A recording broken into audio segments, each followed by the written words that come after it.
कतराते नहीं। ठीक है। अच्छा, एतजाज़ सर, बहुत से लोग तनकीद करें कि जी इमरान खान साहब ने पंजाब असम्बली और केपी की असम्बली को तहलील करके गलत किया। बहरहाल इमरान खान साहब एक बड़े लीडर हैं, एक बड़ी पार्टी को लीड करते हैं, उन्होंने भी कुछ सोचा होगा, उनकी अपनी स्ट्रैटेजी हिकमत अमली को, लेकिन बहुत से लोग इसको कहते हैं कि गलत फैसला था ये। अब आगे जो जेल भरो तहरीक के हवाले से, क्योंकि हुकूमत तो ऑलरेडी चाहती है कि इमरान खान साहब को गिरफ्तार कर लिया जाए, नाअहल कर दिया जाए, कॉर्नर कर दिया जाए, खुड्डे लाइन लगा दिया जाए।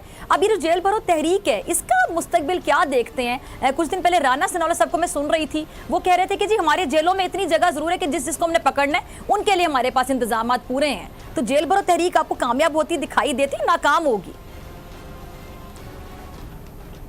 नहीं, जेल भरो तहरीक तो मुझे कामयाबी में भी नाकाम नजर आती है। जेल में ले जाते हैं आप अपने काडर, फ़ाल काडर को और लीडरशिप को, और वहाँ बाहर इलेक्शन शेड्यूल अनाउंस कर देती है।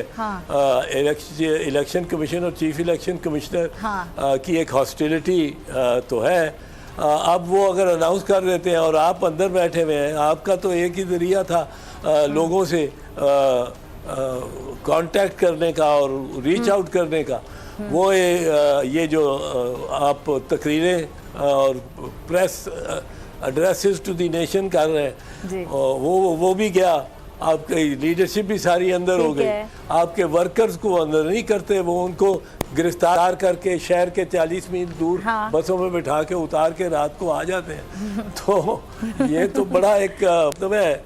इस पे तो राना सनाउल्लाह मेरा ख्याल है अपनी मूंछों को ताव दे रहा होगा।